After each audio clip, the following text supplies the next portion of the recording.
came down on an interview and met Jim. They opened an office in downtown Houston, where Bill White became Jim Bath's partner and confidant. But White says Bath spent most of his time dealing with his foreign partners, a wealthy Saudi family, the Bin Ladens. He also ran a company in the same building called Bin Laden and Associates, which Jim explained was a procurement company for the Saudis. He bought a bank for them, he bought an airport for them, he started an airline for them, among other ventures in Houston, Texas. Now, at that point, had you ever heard the name Bin Laden? No, I had not. Meant nothing to you? Meant nothing to me. But in Saudi Arabia, the Bin Laden's name meant a great deal indeed. They owned one of the largest Saudi construction companies. They were advisors to the royal family. They were the second richest family next to the royals, with billions of dollars to invest abroad in places like Houston, where the Bush family lived. They moved into this estate in one of Houston's finest neighborhoods.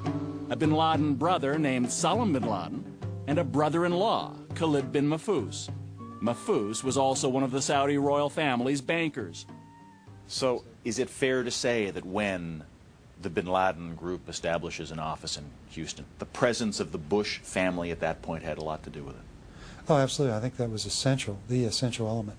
I don't think any of those dollars would have come into the United States or any of those assets been purchased had not there been this quid pro quo relationship with the Bush family.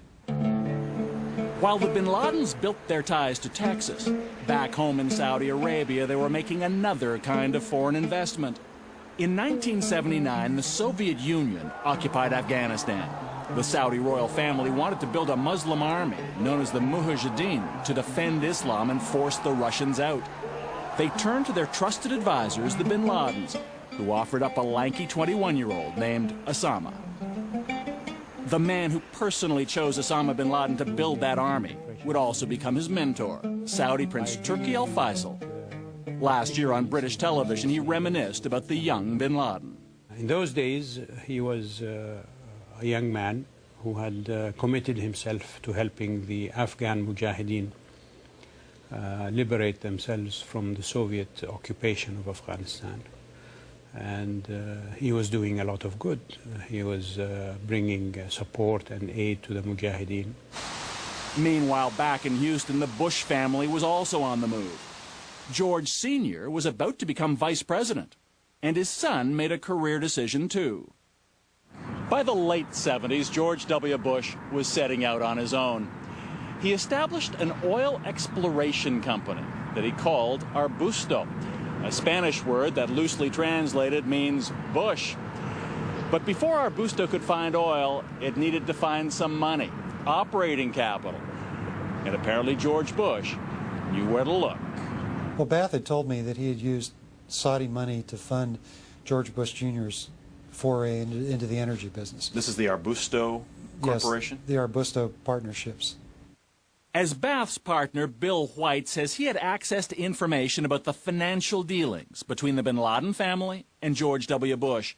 He later obtained Bath's personal financial statements when the two had a falling out and became involved in litigation. On schedules that show his partnership interests, he shows a personal partnership interest of $25,000 invested in Arbusto 79 and another $25,000 investment in Bush 80. But according to White, that share was only Bath's commission for investing the Bin Laden's money with Bush. Do you have any knowledge of how much money the Saudis put in? Well, he told me it was in excess of, $1 million. So there's no question in your mind whatsoever that whatever went into George W. Bush's companies from Jim Bath was money from the Saudis. 100% of it was Saudi money. And George W. Bush would have been aware of that? Oh, absolutely. But that wasn't all. A few years later, another oil company in which George W. Bush was involved needed cash. It got a reported $25 million, again, thanks in part to Bush's old Houston neighbor, Khalid bin Mahfouz, Osama bin Laden's brother-in-law. And it wasn't only George Bush the son who benefited.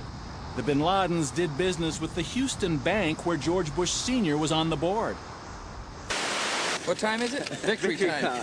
This is the non-political part of this. And businessman Bill White says whether Bush Sr. knew it or not, The bin Ladens were also generous with him when he ran for president in 1988, allegedly finding a way around the U.S. ban on foreign campaign contributions. My understanding from Bath was that they were making campaign contributions by taking briefcases full of cash to the law firms. They would give the cash to the lawyers, and then each of the lawyers in turn would make a $1,000 campaign contribution to Bush. Which would presumably be against electoral law in the U.S. Well, it is against the law, but it's obviously covered by virtue of the attorneys making the contributions. And when George Bush Sr. became president, as with George W. more than a decade later, the Saudis occupied a special place at the White House. The Oval Office always open to one man, Saudi Arabia's ambassador, Prince Bandar. He's got instant access. He calls them up, says, I'm coming over. He's got instant access to the CIA, anybody he wants. He can summon people. He can call anybody up at home at any time, which most ambassadors in Washington cannot do. Robert Baer served with the CIA for 21 years and spent much of that time in the Middle East. What is the George W. Bush calls Bandar? Bandar Bush? Bandar Bush, yeah, he calls him Bandar Bush. You know, that's fine. Bandar's a great ambassador. It works great until you turn a blind eye, until you believe everything Bandar says. Baer believes that Bandar's position is symptomatic of the blind self-interest on both sides. That's the Saudi-American relationship's fatal flaw. As you'll see when we come back, it's a lesson George W. Bush and his administration wouldn't learn until it was much too late. Had Saudi Arabia been acting as one might expect a true ally and friend to act, could they have told the U.S. all they needed to know about the real threat posed by bin Laden? They knew everything. They were the source of fundings that went to buy arms, to buy bombs through their charities. And those charities in Saudi Arabia are all controlled by the government to some extent.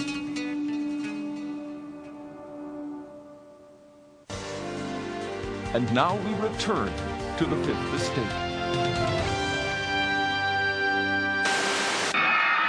Ladies and gentlemen, America's first combat pilots. It was 1991. The Gulf War was over. American troops had defended Saudi oil fields against Saddam Hussein. Now the U.S. could continue to enjoy the economic security which came with all that Saudi oil.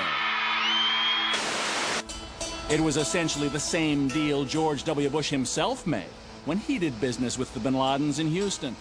One side got a powerful partner, the other, oil and money. Former CIA agent Robert Baer. The United States depends upon Saudi Arabia for its oil production. Saudi Arabia also recycles all the money it makes off oil in the United States and puts trillions of dollars in our banks. It pays for presidential libraries, anything you can imagine. And the Clinton White House wasn't immune to Saudi charm either. It was difficult not to give the benefit of the doubt to the biggest buyer of American military hardware with the deepest pockets in the stock market, not to mention the world's largest oil reserves.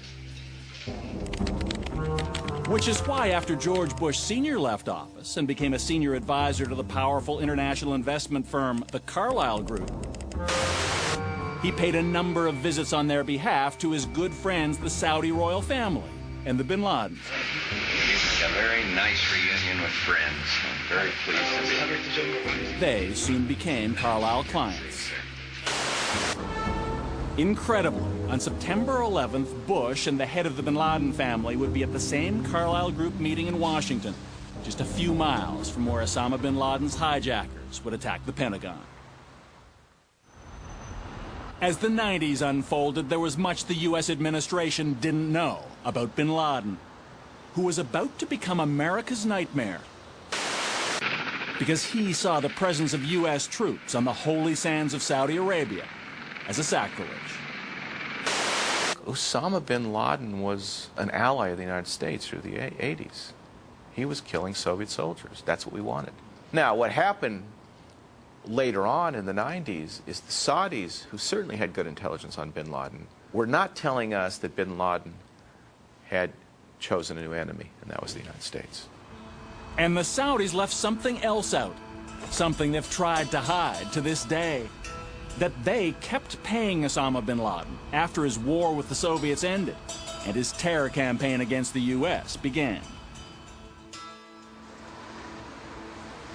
The man who has uncovered the proof of that is Jean-Charles Brissard.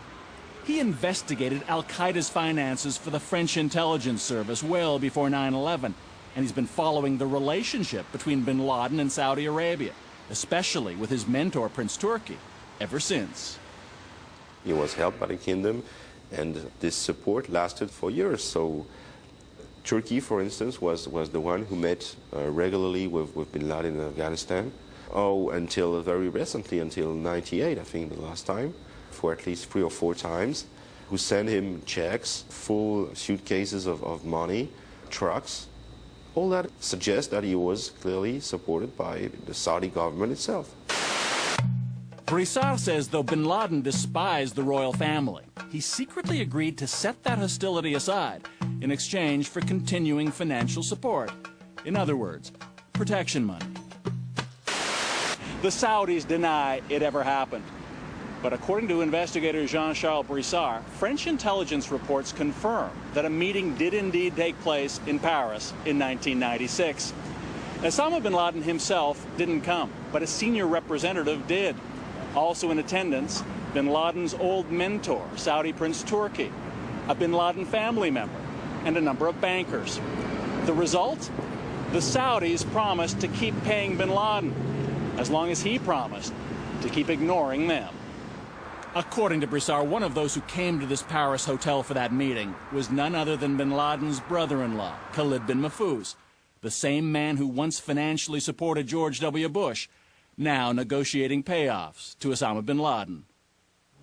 And support came from the bin Laden family as well. They publicly proclaimed they'd disowned Osama, but privately, Brissard says, they sent him equipment and money. A company like the Saudi bin Laden Group is providing all the tools to Osama bin Laden to build a road or an airport in Sudan. Yes, they're clearly financial backers of Osama bin Laden, yeah. So how much in all did the Saudis contribute to al-Qaeda? Estimates are that before 9/11, bin Laden spent about $50 million a year, the vast majority of it from Saudi Arabia. What exactly is that? That's one of the documents that were recently seized by our team in Afghanistan, signed by Mullah From Omar. Bosnia to the Sudan and Afghanistan, Jean-Charles Brissard has discovered an al-Qaeda paper trail that he says proves what the Saudis are still denying. This leads you to believe it's $2 million, which originates where?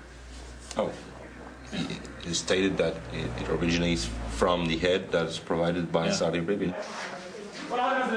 Millions in Saudi foreign aid diverted to al-Qaeda. Financial support for terrorist training camps in Afghanistan like this one. Camps run with money funneled through a Saudi charity, funded, managed, and supervised by royal family members. They knew everything.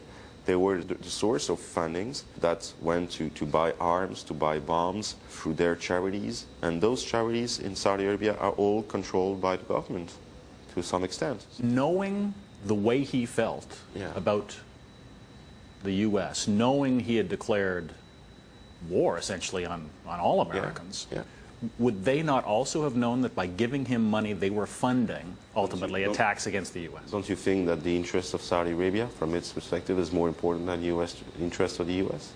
That's what we experienced. That's what we've seen in the past. Not only did the Saudis not want to tell the Americans about their deal with bin Laden, it seems the U.S. didn't want to hear, despite the decade's increasing terror attacks against Americans abroad. 1995, a bomb in Saudi Arabia kills 5 U.S. soldiers. 1996, 19 American servicemen die in another Saudi bombing at the U.S. military's Khobar Towers barracks. 1998, more than 200 perish when truck bombs devastate 2 U.S. embassies in Africa. 2000, an explosion tears apart the USS Cole. 17 American sailors are killed. Though Osama bin Laden was obviously responsible for the majority of those deaths, U.S. intelligence effectively ignored the place that was his recruitment hotbed. The U.S. attitude remained hear, see, and speak no evil. Even though there had been the bombings in